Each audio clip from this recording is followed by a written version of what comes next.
नमस्कार दोस्तों, आप सभी का स्वागत है अपना चैनल हिंदी जंक्शन पे। मैं परेश कुमार सिन्हा आपके समक्ष उपस्थित हुआ हूँ। आज के वीडियो में जैसा कि आप देख पा रहे हैं, यूजीसी नेट जेआरएफ वेट यानी UGC NET JRF wait assistant professor NBPSC 4.0 सभी का एक साथ हम लोग आने वाले जो एग्ज़ाम है, जैसे 25 जून का आपका यूजीसी नेट का हिंदी का एग्ज़ाम है, बेट की एग्ज़ाम भी बिहार में आने की उम्मीद है और असिस्टेंट प्रोफेसर का भी उम्मीद है कि जल्द ही आएगा और बीपीएससी 4.0 का जुलाई में आपका नोटिफिकेशन आ जाएगा।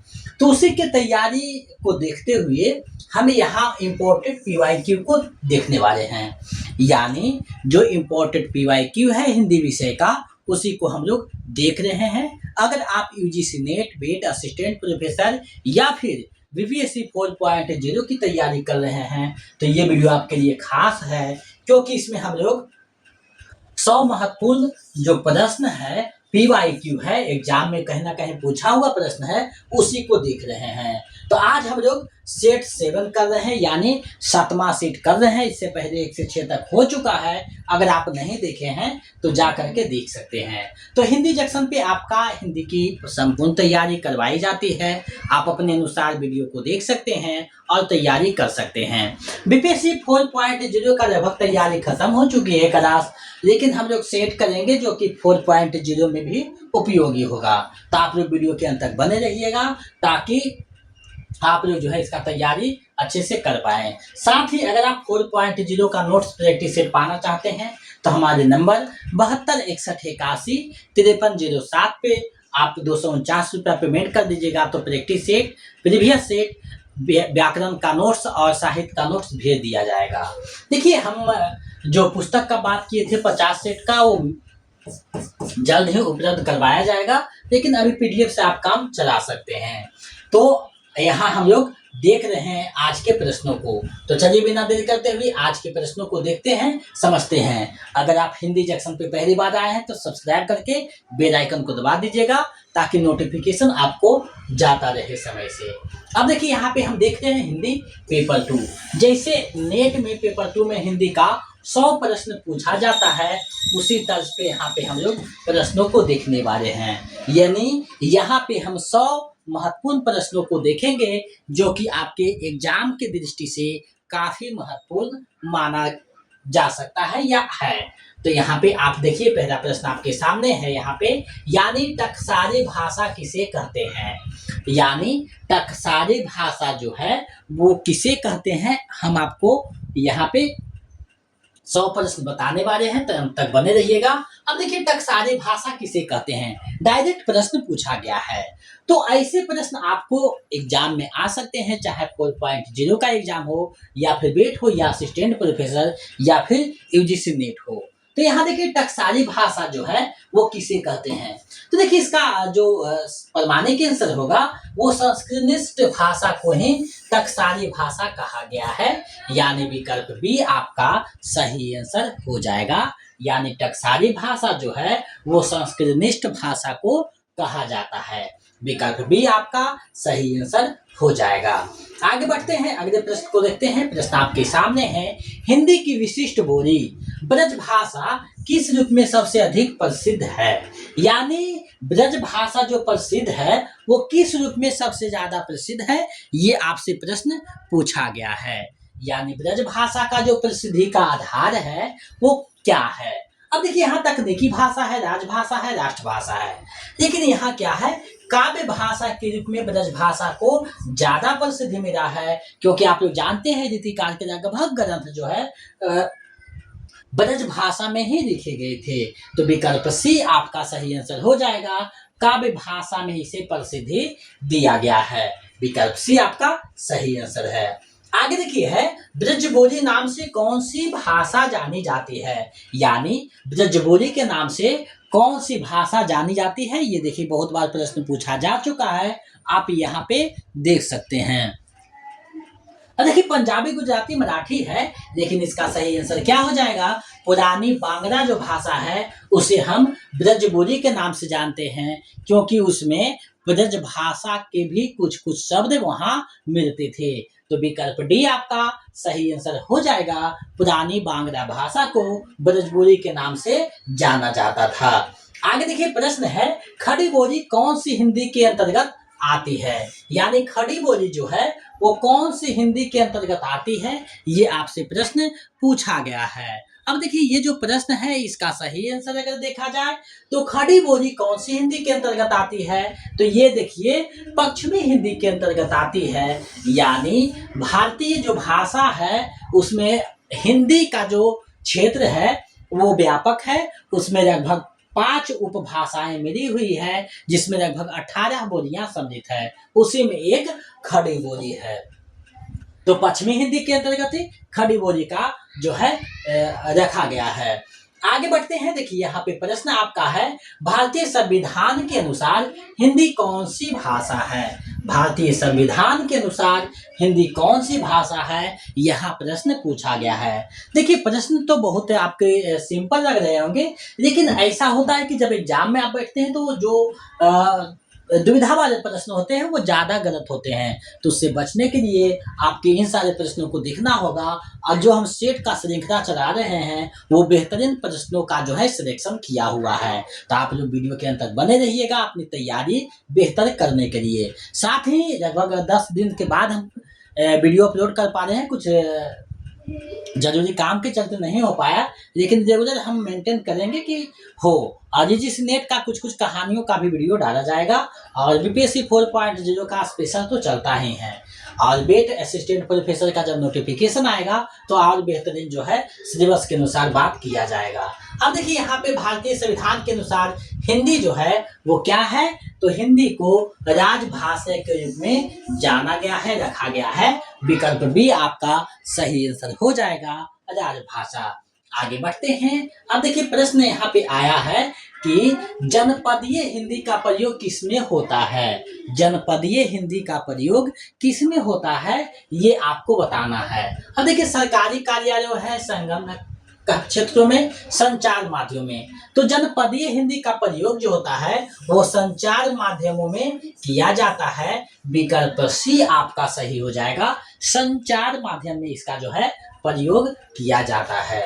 आगे बढ़ते हैं। अब देखिए प्रश्न आपके सामने है, ऑनलाइन के लिए हिंदी में कौन सा पर्याय प्रचलित है? यानी ऑनलाइन के लिए हिंदी में कौन सा पर्याय प्रचलित है, ये आपको बताना है।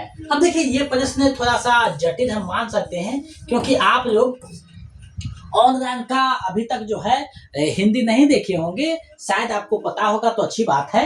अब देखिए ये जो ऑनलाइन है इसका हिंदी में जो पर्याय है वो धारापथी, धारापथी कहा जाता है। यानी विकल्प डी आपका सही आंसर हो जाएगा। ऑनलाइन के लिए हिंदी में कौन सा पर्याय प्रचलित है, तो धारापथी, यानी विकल्प आपका जो डी है वो सही हो जाएगा। आगे बढ़ते हैं। अब देखिए यहाँ प्रश्न आपका है, देवनागरी के मानकीकरण में किसके द्वारा बनाई गई मानक हिंदी वर्णमाला अधिकृत है?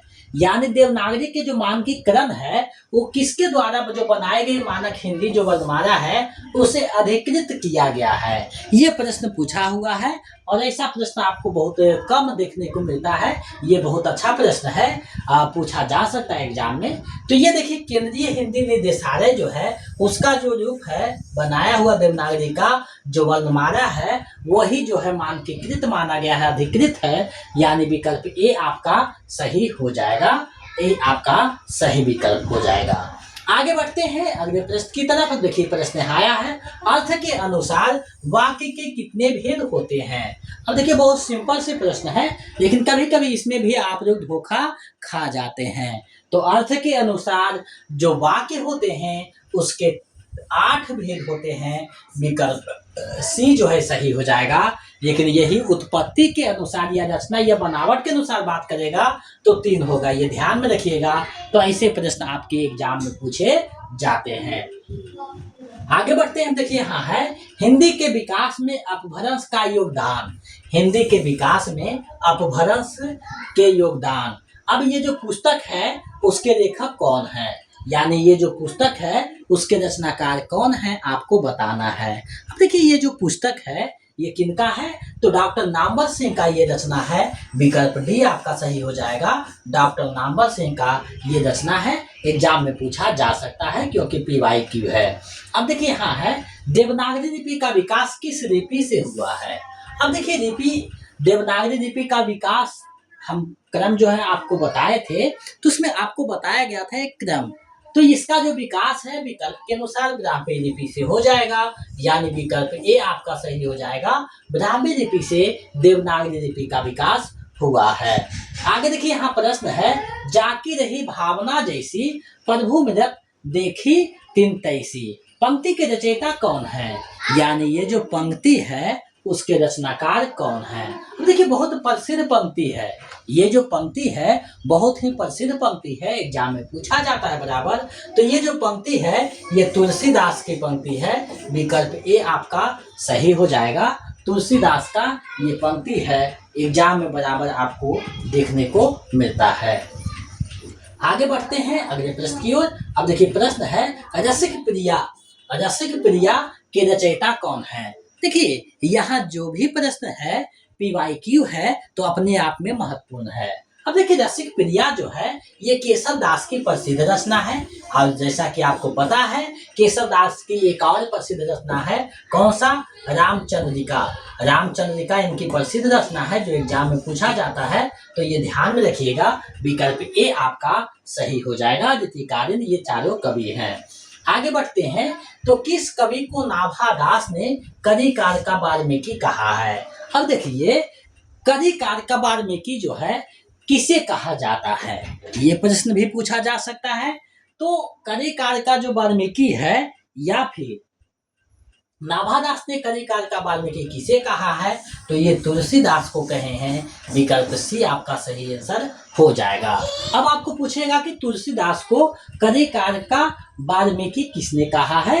तो नाभादास ने कहा है। ये भी प्रश्न आपको पूछा जा सकता है। तो जैसे भी प्रश्न पूछे आप उसका आंसर दे दीजिएगा। इसी तर्ज पे हम आपको पढ़ा रहे हैं। अब देखिए है, आदिकाल को शुक्र जी ने क्या नाम दिया है? अब देखिए ये बहुत जो प्रश्न है सरल प्रश्न है, क्योंकि एग्जाम में आता है।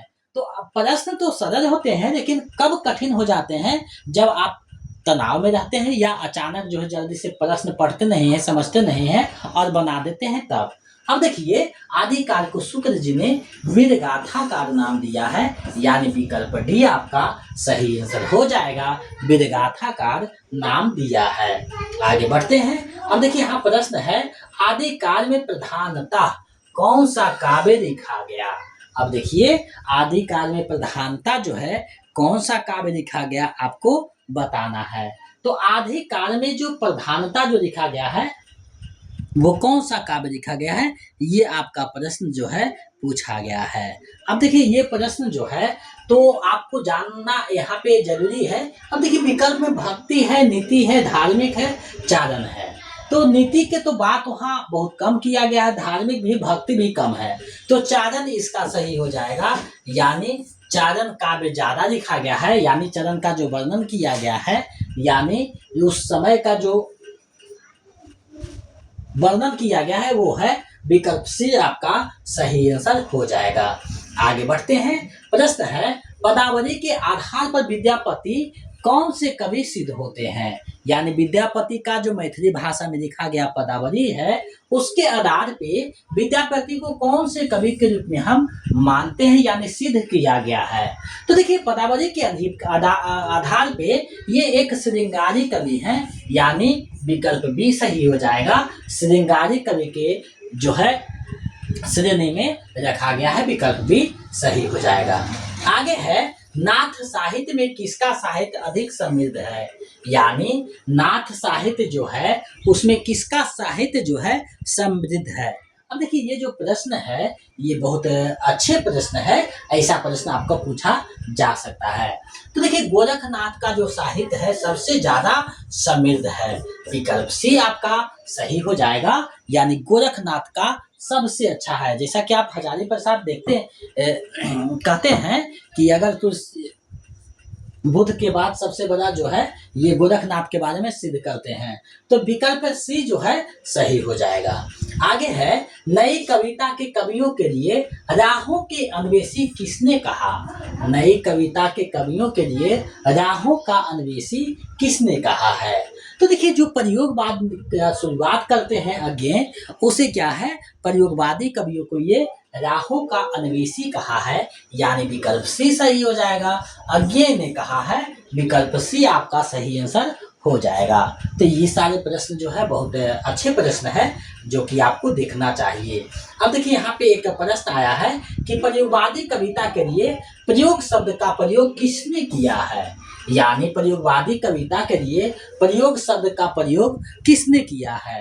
तो प्रयोगवादी कविता के लिए प्रयोग शब्द का सर्वप्रथम प्रयोग अज्ञेय करते हैं, क्योंकि अज्ञेय ही प्रयोगवाद का जो है शुरुआत करते हैं, तार सप्तक जो है निकालते हैं और प्रयोगवाद का शुरुआत करते हैं। तो ये आपका जो है विकल्प सी आपका सही आंसर हो जाएगा।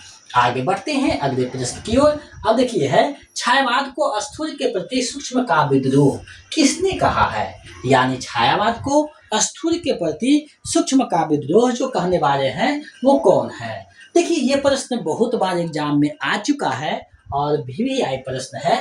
तो डॉक्टर नगेन्द्र जो है छायावाद को स्थूल के प्रति सूक्ष्म का विद्रोह कहे हैं, विकल्प सी आपका सही हो जाएगा।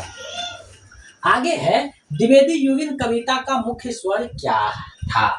अब देखिए, द्विवेदी योगिन जो कविता था उसका मुख्य जो स्वर है वो क्या था? तो मुख्य स्वर यहाँ पे क्या है, राष्ट्रीयता हो जाता है, यानी मुख्य स्वर यहाँ पे राष्ट्रीयता रहता है, विकल्प बी आपका सही आंसर हो जाएगा। अब देखिए है, कभी कोई ऐसी तान सुनाओ जिससे उथल पुथल मच जाए, यह पंक्ति किसकी है? यानी ये जो पंक्ति यहाँ प्रस्तुत है ये किसकी पंक्ति है आपको बतानी है। बहुत बार ये पंक्ति आ रहा है। तो ये जो है बालकृष्ण शर्मा नवीन का है, यानी विकल्प सी आपका सही हो जाएगा। बालकृष्ण शर्मा नवीन का है। ये लिखते हैं, कभी तुम ऐसी तान सुनाओ जिससे उथल पुथल मच जाए, और एग्जाम में ये जो पंक्ति है पूछा जा सकता है, विकल्प आपका सी जो है सही हो जाएगा। आगे बढ़ते हैं, देखिए यहाँ है, शब्दार्थो सहितो काव्यम किसने कहा है? यानी ये जो काव्य का जो पंक्ति है वो किसके द्वारा दिया गया है? तो ये देखिए, आचार्य भामह के द्वारा दिया गया है, शब्दार्थो सहितो काव्यम, यानी शब्द के अर्थ के साथ जो व्याख्या जाता है वही क्या है, काव्य है, विकल्प भी आपका सही हो जाएगा। आगे देखिए, प्रश्न है, रुद्रक की रचना का नाम क्या है? यानी रुद्रक का जो रचना है वो कौन सा है? तो काव्यालंकार जो है रुद्रक का रचना है, विकल्प ए जो है सही हो जाएगा। अब देखिए, यहाँ प्रश्न उठता है कि काव्यालंकार सिर्फ रुद्रक का ही है क्या? नहीं, एक काव्यालंकार आपका क्या है, तो भामह का भी काव्यालंकार है, ये ध्यान में रखिएगा। आचार्य भामह का भी एक काव्यालंकार है, तो विकल्प ए इसका सही आंसर हो जाएगा। आगे बढ़ते हैं। अब देखिए, यहाँ प्रश्न है, विभत्स रस का अस्थायी भाव क्या है? विभत्स रस का अस्थायी भाव क्या है, ये आपसे प्रश्न पूछा गया है। तो रस, अलंकार और छंद जो है, तीन टॉपिक शायद छंद और अलंकार जो है आपका छूटा हुआ है BPSC 4.0 में, तो उसको हम जल्द ही करवा देंगे। और अभी जो है सेट चल रहा है, तो आप लोग सेट देखते रहिए। और जितने भी क्लास आपको करवाए गए हैं, जैसे 1 से 39 तक आपका जो है साहित्य का है, 1 से आपका जो है 36 तक जो है व्याकरण का है, और 1 से 30 आपका जो है प्रैक्टिस सेट है, ये सभी आपको करवाया जा चुका है 4.0 के लिए, तो आप उसको देख लीजिएगा।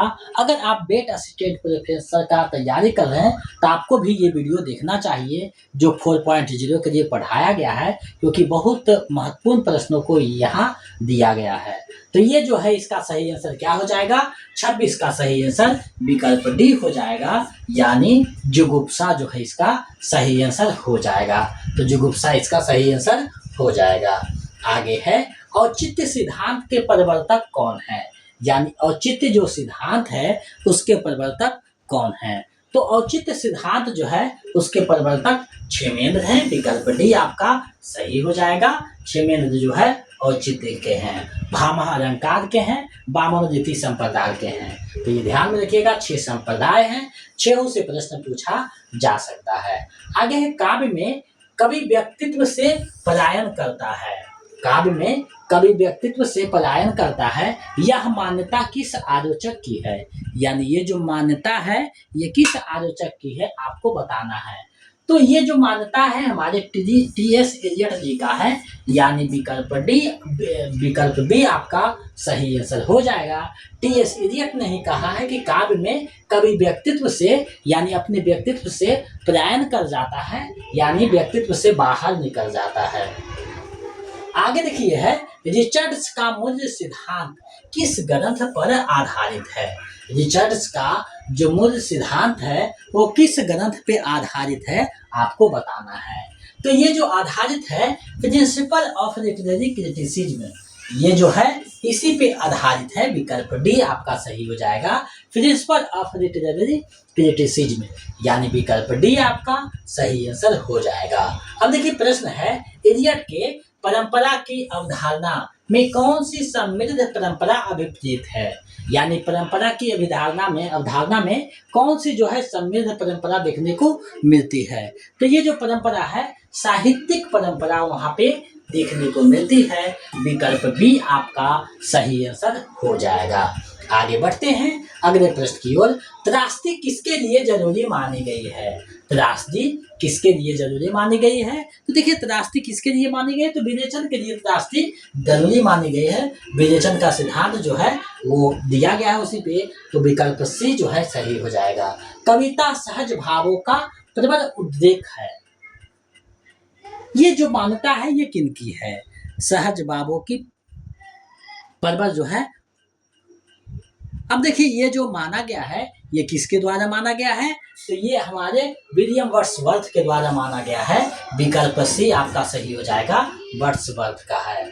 आगे बढ़ते हैं। अब देखिए प्रश्न है, इनमें से किसका निष्कासन आदिवासी विमर्श के मूल में है? यानी किसका निष्कासन जो है आदिवासी विमर्श के जो है मूल में रहा है? तो जंगल से, यानी जंगल से जो निष्कासन किया जा रहा है वही आदिवासी विमर्श के जो है मूल में है।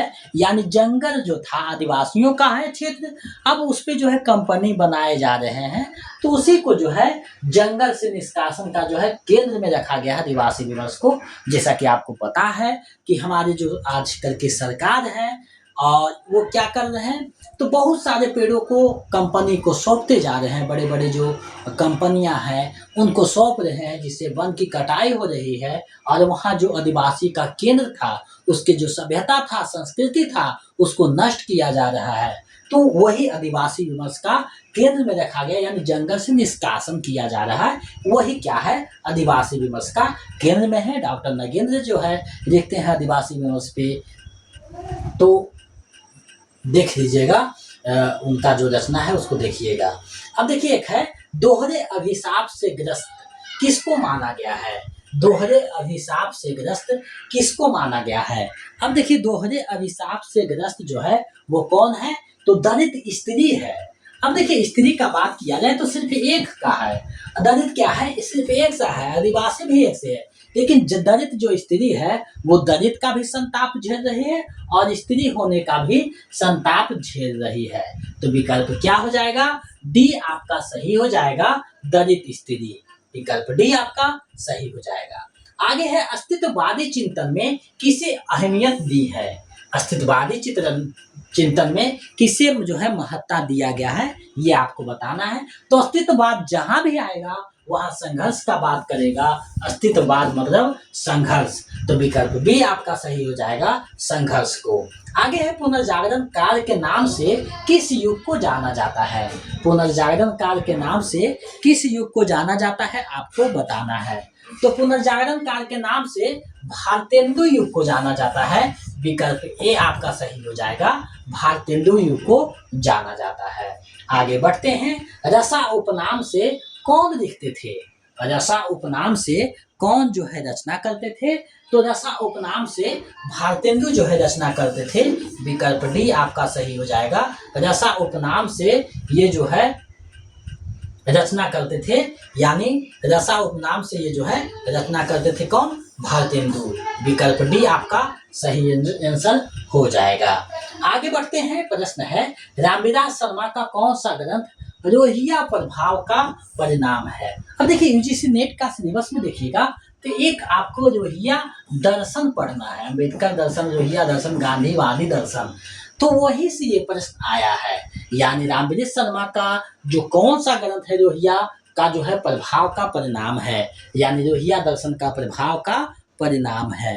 अब देखिए उनका जो एक रचना है हिंदी जाति का इतिहास, उस पे लोहिया दर्शन का प्रभाव है। विकल्प ए आपका सही आंसर हो जाएगा।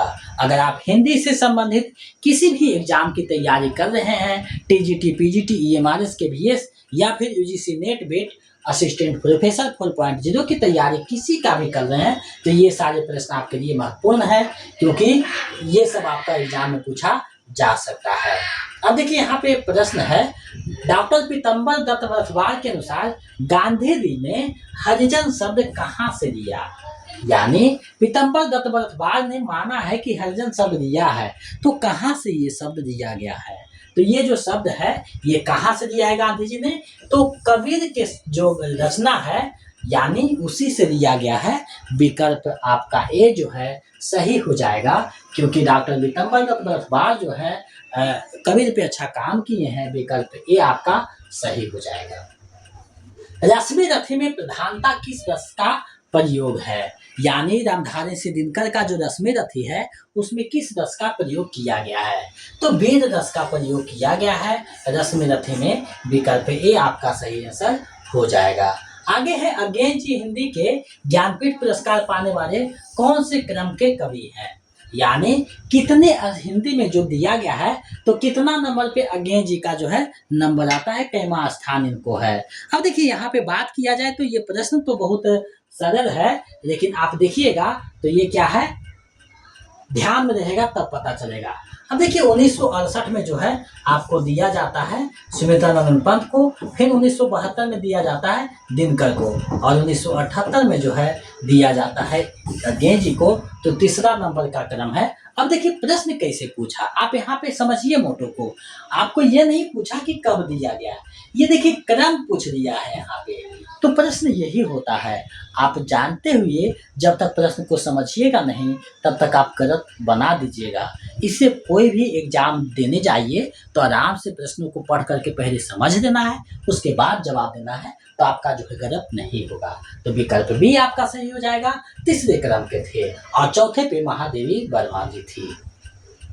गीत फरोश में किस तरह के गीत बेचने की बात हुई है, यानी गीत फरोश जो रचना है वो आपका जो है तो किस प्रकार के गीत बेचने का जो बात किया गया है। तो यहाँ पे जो बात किए हैं वो क्या है, किस्म किस्म के गीत बेचने का, यानी मैं गीत बेचता हूँ, किस्म किस्म के गीत बेचने के बाद भवानी प्रसाद मिश्र करते हैं। विकल्प भी आपका सही हो जाएगा। आगे बढ़ते हैं, गोदान के नायक की मौत कैसे होती है।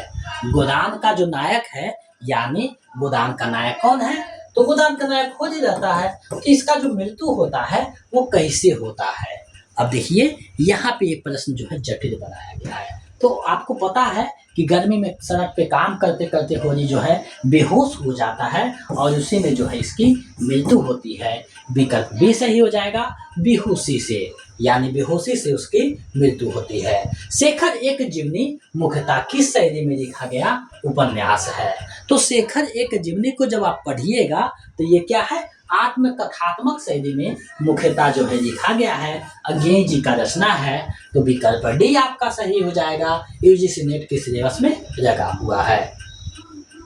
आगे है बाण भट्ट की आत्मकथा की नायिका का नाम क्या है, तो बाण भट्ट की आत्मकथा की जो नायिका है वो कौन रहती है, तो निपुणिका जो है, यानी निपुणिका जो है या फिर न्यूनिया, निपुणिका या न्यूनिया। विकल्प ए आपका सही हो जाएगा, ये जो है नायिका है। आगे बढ़ते हैं, हजारी प्रसाद द्विवेदी का है बाण भट्ट की आत्मकथा। आपका बंटी में निम्नलिखित में से कौन सी प्रमुख समस्या है, यानी जो आपका बंटी उपन्यास है मन्नू भंडारी के द्वारा 1971 में लिखा गया है, इसका जो समस्या है यानी किस समस्या पे आपका जो है यहाँ पे उपन्यास जो है देखने को मिलता है। तो अहम समस्या है, यानी कोई झुकना नहीं चाहता है, दोनों में तड़ाक हो जाता है। और क्या है, बाल समस्या पे केंद्रित है, तो बाल समस्या नहीं दिया है, तो अहम को हम जो है केंद्रित करेंगे, यानी अहम जो है सही हो जाएगा। तो बहुत सारे प्रश्न ऐसे होते हैं जो विकल्पों पर निर्भर करते हैं, तो विकल्पों को भी समझना आपको जरूरी होता है। सभी विकल्पों पे आपको जो है गौर करना होगा, चीज़ों को देखना होगा कि विकल्प कैसे जो है प्रस्तुत किए गए हैं, तब ऐसे प्रश्न जो है बहुत आराम से बन सकते हैं। विकल्प भी आपका सही हो जाएगा। आगे है, ईदगाह के नायक का नाम क्या है। तो ईदगाह जो कहानी है मुंशी प्रेमचंद के द्वारा लिखा गया है। तो ईदगाह जो कहानी मुंशी प्रेमचंद के द्वारा कब लिखा गया है, 1933 में लिखा जाता है। और इसका नायक कौन है, हामिद है, जो कि क्या है, हामिद नायक है। और ये कहानी जो है पूरी जो है बढ़ती है, अमीना उसकी दादी है और इसके 4 दोस्त होते हैं, इसी पे जो है पूरी कहानी बढ़ती है। विकल्प ए आपका सही हो जाएगा। आगे है, पिता कहानी के लेखक कौन है, यानी पिता जो कहानी है उसके रचनाकार कौन है। तो पिता जो कहानी है वो ज्ञान रंजन का कहानी है पिता। विकल्प सी आपका सही हो जाएगा, ज्ञान रंजन का है। आगे बढ़ते हैं, जायसी के पद्मावत में तोता किसका प्रतीक है। जायसी के कहानी में तोता किसका प्रतीक है आपको बताना है। तो जायसी की जो कहानी है, यानी जायसी की जो पद्मावत है, उसमें तोता जो है गुरु के रूप में आया है। गुरु सुबह मुहिराह दिखावा, यानी ऐसे जो प्रश्न, यानी गुरु के रूप में तोता का चित्रण किया गया है। विकल्प ए जो है आपका सही हो जाएगा। आगे है, कबीर के अनुसार कौन सा नारी रूप डसने वाला है। कौन सा नारी रूप जो है वो डसने वाला होता है। अब देखिए, कबीर देखते तो जरूर है, आडंबर का जो विरोध करते हैं, लेकिन कहीं ना कहीं वो समाज को देखे हैं और जो यथार्थ है उसी का चित्रण किए हैं। तो कबीर की जो भी बातें हैं 100% जो है समाज को देखी गई बात है, क्योंकि वो किताब पढ़े नहीं थे, वो समाज को देख करके बातों को कहते थे।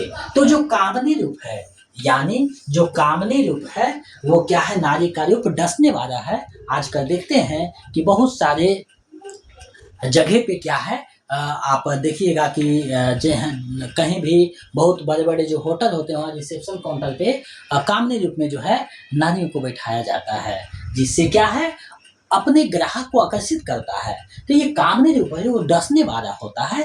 ये आपका उसी प्रकार आप देखिएगा, चाणक्य जो है 20 कन्या का बात करते हैं, तो कन्या जो सुंदर होते तो उसे 20 दिया जाता, 20 कन्या बनाया जाता था। तो वही चीज यहाँ पे है, विकल्प सी आपका सही हो जाएगा। अब देखिए है, पृथ्वीराज रासों में कितने समय अथवा सर्ग है। अब देखिए, पृथ्वीराज के जो सर्ग हैं उसे समय कहा जाता है, ये भी प्रश्न पूछा जा सकता है। पृथ्वीराज रासों के जो सर्ग हैं उसे क्या कहा गया है, समय कहा गया है। तो 69 समय इसमें है, यानी 69 सर्ग है। विकल्प सी आपका सही हो जाएगा। तो इस प्रकार के प्रश्न आपको दिए जाते हैं और ऐसे प्रश्नों को आपको अच्छे से देखना होगा। आगे बढ़ते हैं। अब देखिए, प्रश्न है, अमीर खुसरो किसके दरबारी कवि थे। यानी अमीर खुसरो जो है वो किसके दरबारी कवि थे, तो अलाउद्दीन खिलजी के दरबारी कवि ये थे। विकल्प डी आपका सही हो जाएगा, अलाउद्दीन खिलजी का। आगे बढ़ते हैं। वीडियो लगभग 1 घंटा से आसपास या ऊपर भी हो सकता है, क्योंकि 100 प्रश्नों को देखना है। हिंद का तोता किसे कहते हैं। अब देखिए, ये हिंद का तोता या तोता ए हिंदवी जो कहा जाता है वो अमीर खुसरो को ही कहा जाता है। विकल्प भी आपका सही हो जाएगा, अमीर खुसरो को कहा जाता है। आगे है, जयमयंक जसचंद्रिका के कवि का नाम क्या है। तो जयमयंक जसचंद्रिका जो रचना है वो किनका है, मधुकर कवि का है। यानी मधुकर कवि का ये रचना है जयमयंक जसचंद्रिका। तो विकल्प भी आपका सही हो जाएगा। पद्मावत में कितने खंड हैं। अब देखिए, पद्मावत का खंड पूछा गया है, तो पद्मावत के जो सर्ग है उसे खंड कहा गया है। तो ये बताना है आपको कि कितने हैं। तो 57 खंड उसमें है, 57 खंड में है। और नागमती वियोग खंड जो है वो किसमें है, 30वां में है, ये ध्यान में रखिएगा। विकल्प ए आपका सही हो जाएगा। वैराग्य संदीपनी के रचयिता कौन है। वैराग्य संदीपनी जो रचना है वो किनका है, तो ये जो है तुलसीदास की रचना है वैराग्य संदीपनी। इनकी 12 ग्रंथ जो है प्रामाणिक रामचंद्र शुक्ल माने हैं। तो विकल्प आपका भी सही हो जाएगा। आगे है साकेत की नायिका के पति का नाम क्या है। अब देखिए प्रश्न कैसे पूछा, साकेत की नायिका नहीं पूछा है, नायिका के पति कौन है।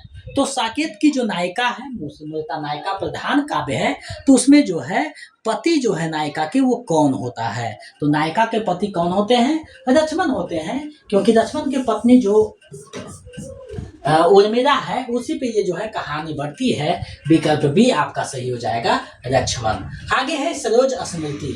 तो सरोज स्मृति के बारे में देखिए कहा गया है कि सरोज स्मृति के संदर्भ में कौन सा वर्ग जो है सही है, यानी कौन सा वर्ग जो है सही है, ये आपका यहाँ पे दिया गया है और बिल्कुल नए तरीका से प्रश्न आपके समक्ष प्रस्तुत किया गया है।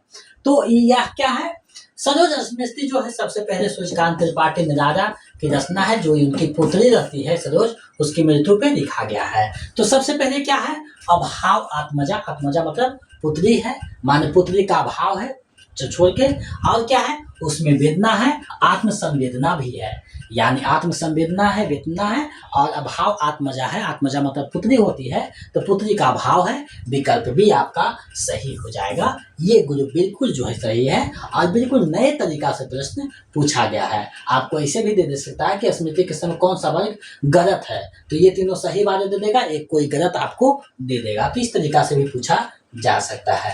आगे है महादेवी ने किससे भरी दुख की बदली का जिक्र किया है, यानी किससे वो भरी हुई दुख की बदली है।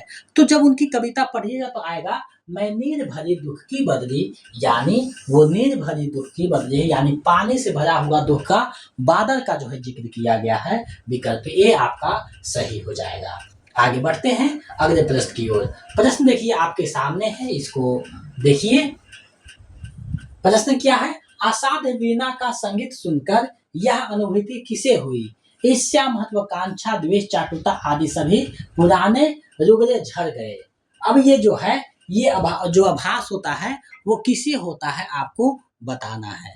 तो ये जो आभास होता है ये राजा का होता है, यानी सभी जो है झड़ जाता है, ईर्ष्या जो है महत्व द्वेष है चाटुता जो है सभी झड़ जाता है। विकल्प ए सही हो जाएगा। ये आपका अज्ञेय का बहुत प्रसिद्ध रचना है, कविता है रंगी।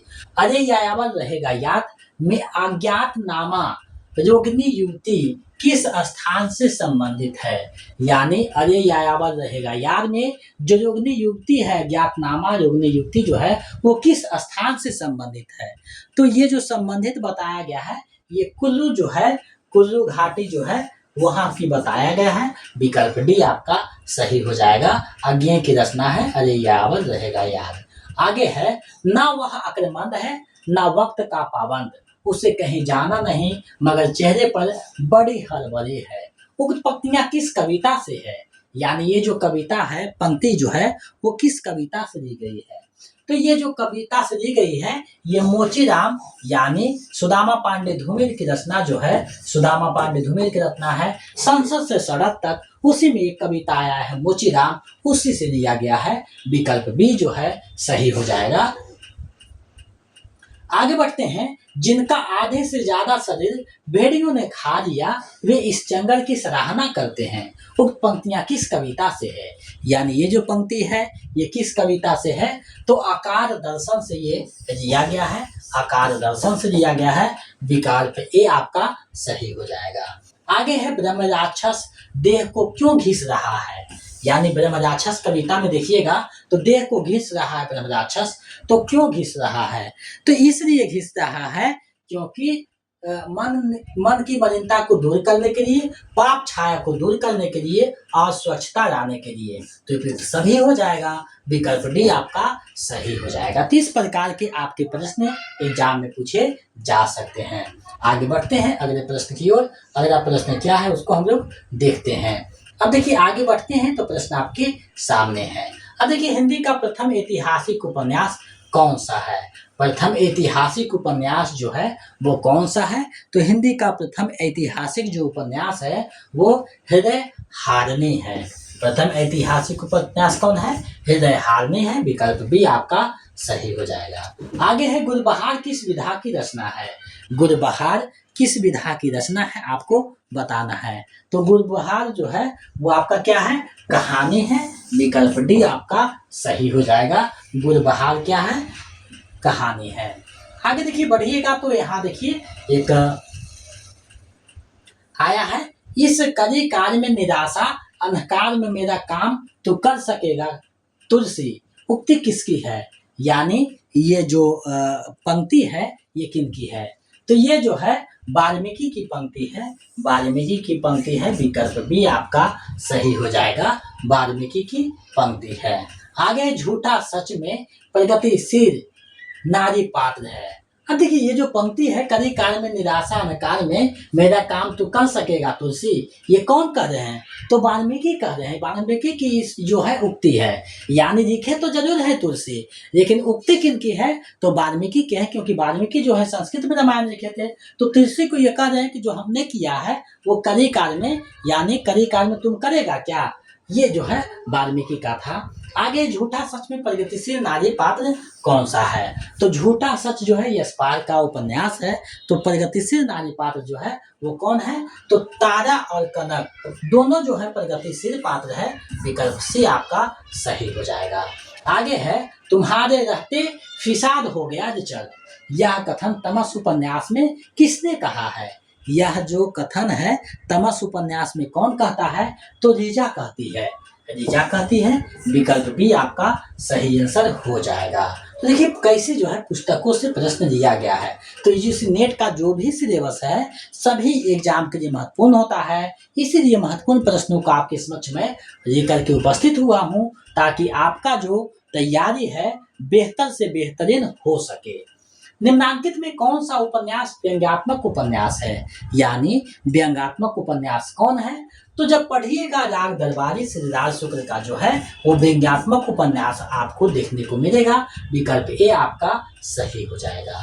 आगे है मन्नू भंडारी ने किसके बंटी का चित्रण किया है, तो किसके बंटी का चित्रण किया है, तो ये जो है चित्रण किसका किया है, तो आपका बंटी, आपका बंटी किताब का नाम है, तो आपका बंटी का जो है चित्रण किया है, विकल्प डी आपका सही हो जाएगा। देखिए प्रश्न का स्तर तो ये है, लेकिन थोड़ा सा आप शब्दों में उलझा दे रहा है, तो उससे बचना है, प्रश्नों को समझना है, उसके बाद बनाना है। चलिए आगे बढ़ते हैं।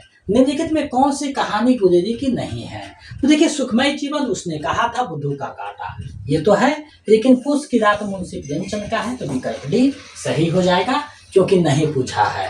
आगे देखिए है चीफ की दावत कहानी में सामनाथ की माँ खाना क्यों नहीं खाना चाहती, तो खाना क्यों नहीं खाना चाहती है, तो देखिए इसमें बताया गया है कि मांस मछली होने के कारण वो खाना नहीं खाना चाहती है, विकल्प आपका सी सही हो जाएगा।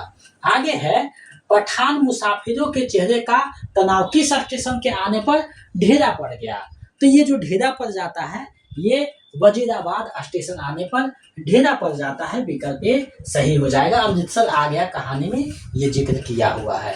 तीसरी कसम कहानी में हीराबाई हीरामन को किस संबोधन से पुकारती है, तो ये जो संबोधन करती है वो किससे कहते हैं, मीता के नाम से जो है संबोधन करती है, मीता, यानी विकल्प बी आपका सही हो जाएगा, मीता से।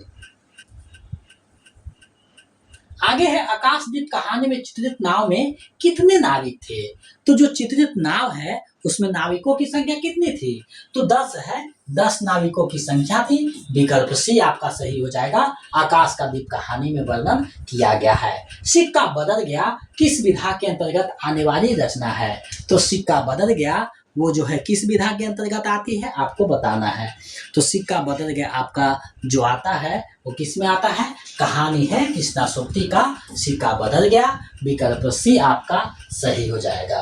अब देखिए परिंदे को हिंदी की प्रथम नई कहानी किसने माना है, तो परिंदे को हिंदी की प्रथम कहानी जो नई कहानी मानने वाले हैं वो डॉक्टर नामवर सिंह है, यानी विकल्प बी आपका सही हो जाएगा, डॉक्टर नामवर सिंह जो है मानने वाले हैं।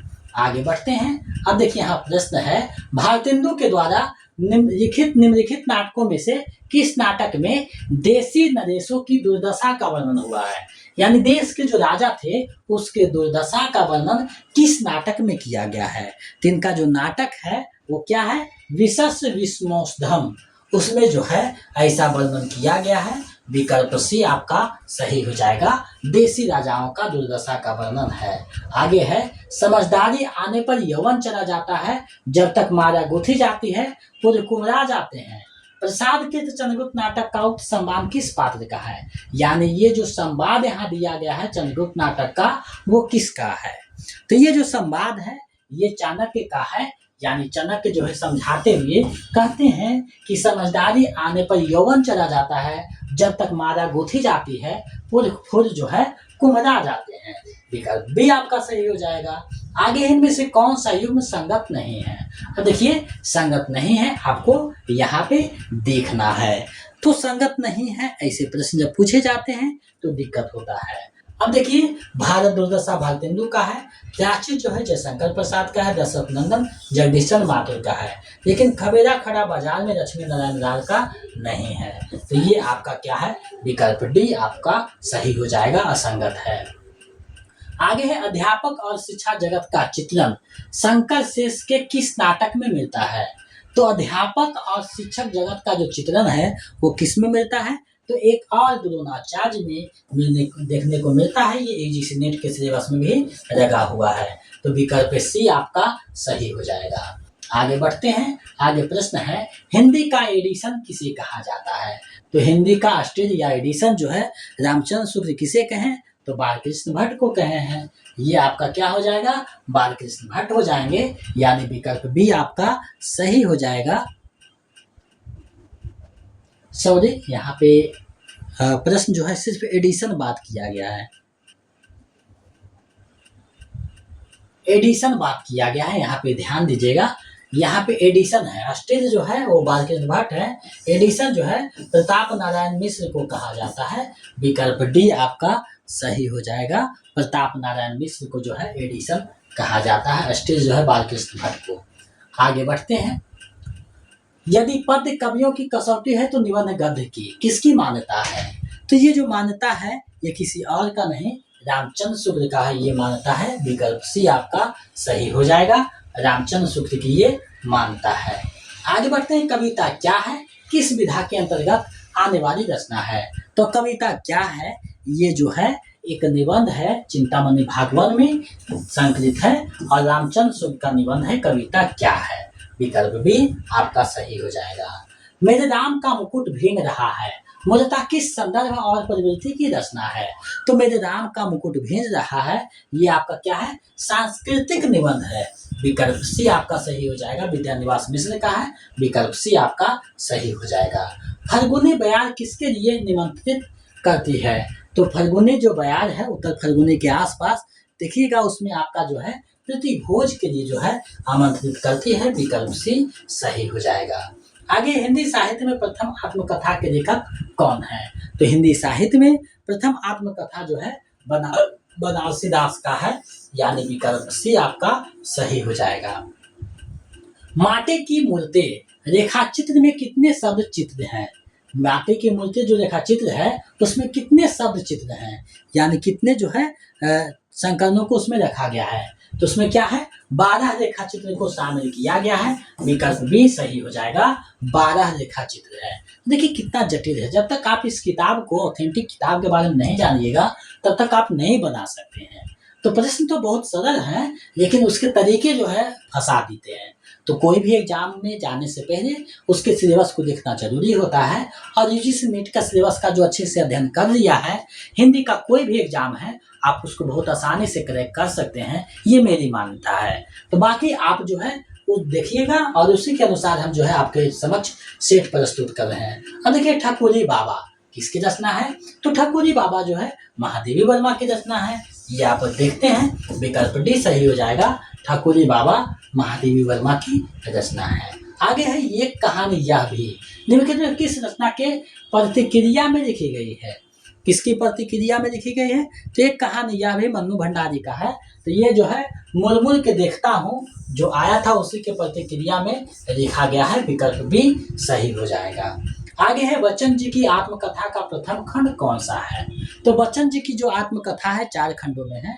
तो प्रथम जो खंड है वो कौन सा है? क्या भूलूं कि या याद करूं? यानी क्या भूलूं क्या याद करूं। विकल्प भी आपका सही हो जाएगा। नीर का निर्माण, फिर बसेरे से दूर दस द्वार से सोपान तक, चारों इन्हीं का है। आगे भोलाराम का जीव कहाँ आकर अटका था?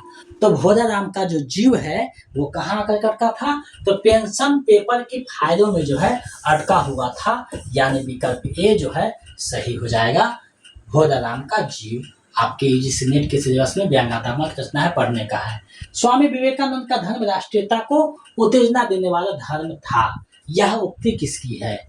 ये जो उक्ति है ये किसकी है? तो ये सुभाष चंद्र बोस की उक्ति है। विकल्प डी आपका सही हो जाएगा, सुभाष चंद्र बोस की उक्ति है। आगे बढ़ते हैं। अरे यायावर रहेगा याद किस विधा के अंतर्गत रखते हैं? तो ये जो विधा है ये क्या है? यात्रा वृतांत है, यानी विकल्प बी आपका सही हो जाएगा, यात्रा वृतांत है। आगे बढ़ते हैं। भारतीय परंपरा में निवृत्ति के महत्व का स्रोत क्या है? तो निवृत्ति के जो महत्व है उसका स्रोत जो है वो क्या है? आगम है। स्रोत क्या है? आगम में है, यानी विकल्प डी आपका सही हो जाएगा। केरल और कोंकण को समुद्र में से निकालने का कार्य किसने किया? तो केरल और कोंकण को समुद्र में से निकालने का जो कार्य किया गया है वो किसके द्वारा? तो परशुराम के द्वारा किया गया, ऐसा चित्रण किया गया है, यानी विकल्प डी आपका सही हो जाएगा। कलकत्ता में वेदांत कॉलेज की स्थापना किसके द्वारा की गई? तो कलकत्ता में जो वेदांत कॉलेज है उसकी स्थापना जो है राजा राम मोहन राय के द्वारा किया गया है, विकल्प ए जो है सही हो जाएगा। आगे दो प्रश्नावली है, इसको देखते हैं। महाभोज के लिए निम्नलिखित में कौन सा पर्याय सही है? महाभोज के लिए कौन सा पर्याय सही है? तो समाज और दलित जीवन नहीं, ग्रामीण दलित नहीं, शिक्षा दलित नहीं, राजनीति और दलित जीवन, ये देखिए सही पर्याय है महाभोज, विकल्प डी आपका सही हो जाएगा। आगे बढ़ते हैं। इस वीडियो का अंतिम प्रश्न देखते हैं। रज्जब दास किसके शिष्य थे? तो रज्जब दास जो थे वो किसके शिष्य थे आपको बताना है। तो ये जो शिष्य थे दादू दयाल के शिष्य थे रज्जब दास, विकल्प भी सही हो जाएगा। तो आज हमने आपको सेट 7 प्रस्तुत किया है 100 बेहतरीन प्रश्नों को, और इसमें 2-4 प्रश्न जैसे तैसे होंगे, बाकी बहुत ही अच्छे प्रश्न हैं और 4.0 बेट और असिस्टेंट प्रोफेसर के लिए तो एकदम महत्वपूर्ण है। यूजीसी नेट में 1-2 प्रश्न जो है ज़्यादा पूछे की संभावना है, लेकिन ये जो प्रश्न है यूजीसी नेट स्तर का ही है, लेकिन आजकल उसके जो है स्तर और बढ़ गए हैं। खैर कोई बात नहीं, प्रश्नों का लेवल आपका बिल्कुल जो है सटीक था। तो आप लोग इसको देखें और मुझे पूरा विश्वास है कि आपकी तैयारी में ये महत्वपूर्ण भूमिका निभाएगा। तो आप लोग जो है हिंदी जंक्शन पे बने रहिएगा। हिंदी जंक्शन के माध्यम से अभी तक 4000+ विद्यार्थी अभ्यर्थी जो है एक शिक्षक के रूप में अपना योगदान दे रहे हैं। आगे हम आशा करते हैं कि आप लोग जो लक्ष्य के साथ यहाँ उपस्थित हुए हैं वो यहाँ पे प्राप्त हो। इस बार नेट का जो एग्ज़ाम था उसमें लगभग 10+ जो है रिजल्ट हुआ है, जबकि हम यूजीसी नेट का तैयारी नहीं करवाते, फिर भी कुछ नोट्स पढ़ने से उनका होगा। पूर्णतः मेरे तैयारी से नहीं होता है, ये हम जानते हैं, आपको भी पता है। हम कुछ आपके तैयारी में अगर 1% भी योगदान करते हैं, समझ जाइए हम सफल हैं, क्योंकि कोई भी रिजल्ट होने में 1% का बहुत बड़ा योगदान होता है। 1-2% से ही ज़्यादातर का रिजल्ट जो है नहीं होता है, ये बहुत बड़ी बात है। तो हम अपने आप को पॉजिटिव रखते हुए आपकी तैयारी को करवाते हैं, और आप भी पॉजिटिव रहिए। Be positive, result positive. सकारात्मक सोचें तो रिजल्ट भी सकारात्मक होगा। इन्हीं शब्दों के साथ आपसे हम विदा लेते हैं, और आज का सेशन कैसा रहा ये कमेंट कीजिएगा। अगर आप बीपीएससी 4.0 का नोट्स प्रैक्टिस सेट पाना चाहते हैं तो हमारे नंबर 7261815307, इस पे आप 249 का पेमेंट करके उसका स्क्रीनशॉट इसी नंबर पर व्हाट्सएप कर दीजिए। तो हम इधर से आपको बीपीएससी 4.0 का हिंदी का संपूर्ण notes practice set previous set आपको प्रोवाइड कर देंगे पीडीएफ में। आप इसे प्राप्त करके अध्ययन करके अपने जो लक्ष्य है उसे पूरा कर सकते हैं। तो 4000 हिंदी जंक्शन के माध्यम से जो है अपना लक्ष्य प्राप्त किए हैं। आगे आपका नंबर है, और आप हिंदी जंक्शन पे सारे क्लास अवेलेबल हैं, प्रैक्टिस सेट, प्रीवियस सेट, और क्या है क्लास है, व्याकरण है, साहित्य है, सभी अवेलेबल है। आप वहाँ से देख सकते हैं, अपनी तैयारी को बेहतर कर सकते हैं। अगर पहली बार चैनल पे हैं तो सब्सक्राइब करके बेल आइकन को दबा दीजिएगा, ताकि नोटिफिकेशन आपको समय से मिलता रहे। आपसे विदा देते हैं। जय हिंद।